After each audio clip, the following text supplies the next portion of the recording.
Welcome back, folks. We are on day 14 of us reading the Bible from beginning to end. Link is down below if you want to see the entire playlist. Leave a comment down below to encourage those who are reading along with you wherever you are on the face of this planet. And let's push through it. And then if this is your second, third, fourth, fifth, 20th time reading through the Bible, leave a comment down below. Encourage those who this is their first time to keep at it. And we're going to be doing this together. We are reading Job 33 through 35 today. So let's go ahead and get started. Listen to my words, Job. Pay attention to what I have to say. Now that I have begun to speak, let me continue. I speak with all sincerity. I speak the truth. For the Spirit of God has made me, and the breath of the Almighty gives me life. Answer me if you can. Make your case and take your stand. Look, you and I both belong to God. I too was formed from clay. So you don't need to be afraid of me. I won't come down hard on you. You have spoken in my hearing, and I have heard your very words. You said, I am pure. I am without sin. I am innocent. I have no guilt. God is picking a quarrel with me, and he considers me his enemy.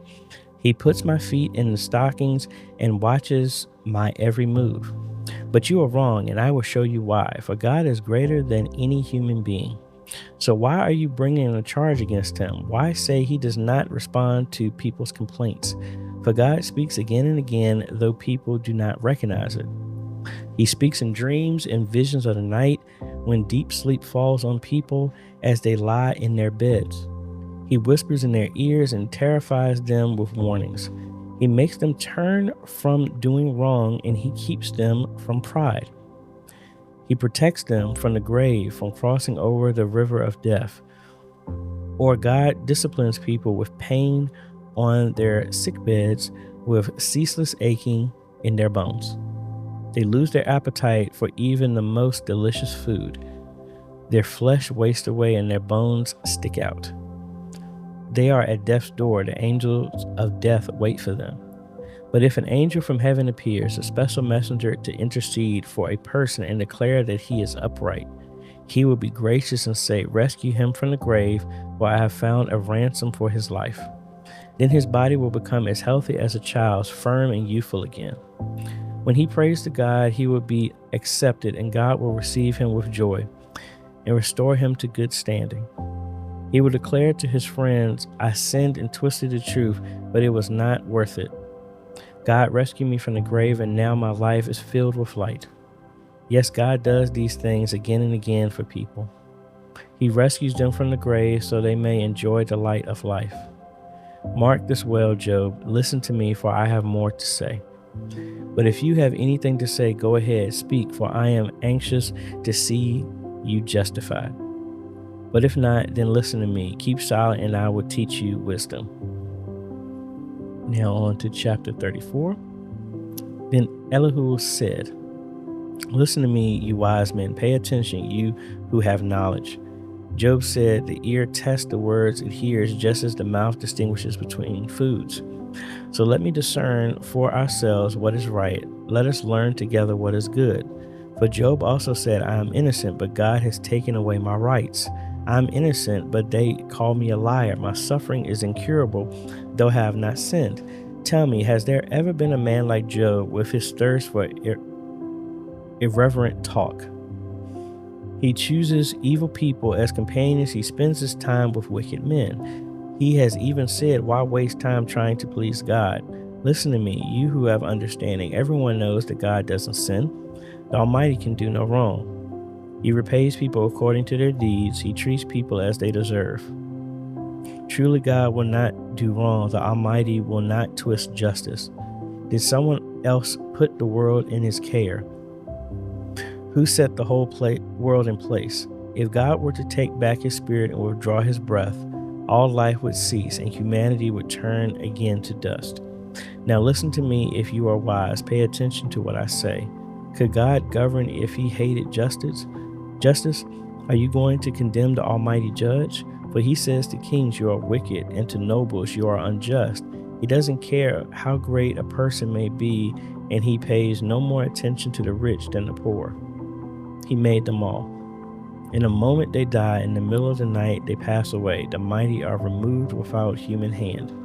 For God watches how people live, he sees everything they do. No darkness is thick enough to hide the wicked from his eyes. We don't set the time when we will come before God in judgment.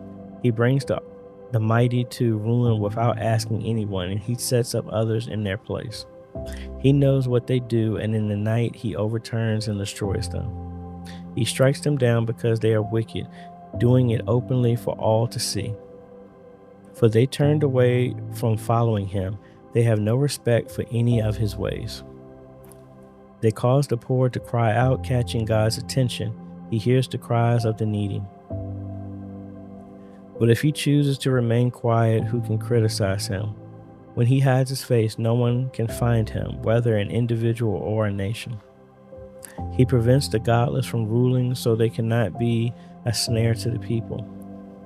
Why don't people say to God, I have sinned, but I will sin no more? Or I don't know what evil I have done, tell me. If I have done wrong, I will stop at once.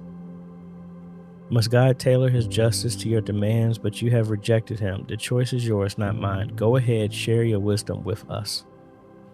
After all, bright people would tell me, and wise people would hear me say, Job speaks out of ignorance. His words lack insight. Job, you deserve the maximum penalty for the wicked way you have talked. But you have added rebellion to your sin. You show no respect, and you speak many angry words against God. All right, and our final chapter, chapter 35. Then Elihu said, do you think it is right for you to claim I am righteous before God? For you also ask, what's in it for me? What's the use of living a righteous life? I will answer you and all your friends too. Look up into the sky and see the clouds high above you. If you sin, how does that affect God? Even if you sin again and again, what effect will it have on him? If you are good, is this some great gift to him? What could you possibly give him? No, your sins affect only people like yourself, and your good deeds also affect only humans. People cry out when they are oppressed. They groan beneath the power of the mighty. Yet they don't ask, where is God, my creator, the one who gives songs in the night? Where is the one who makes us smarter than the animals and wiser than the birds in the sky? And when they cry out, God does not answer because of their pride. But it is wrong to say God doesn't listen, to say the Almighty isn't concerned. You say you can't see him, but he will bring justice if you will only wait. You say he does not respond to sinners with anger and is not greatly concerned about wickedness.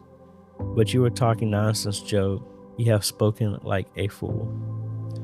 And that is our last reading for today, day 14. We've gone through 2 weeks of reading. Hope to see you on the next one for day 15. And we'll be seeing you on the next video. Later, folks.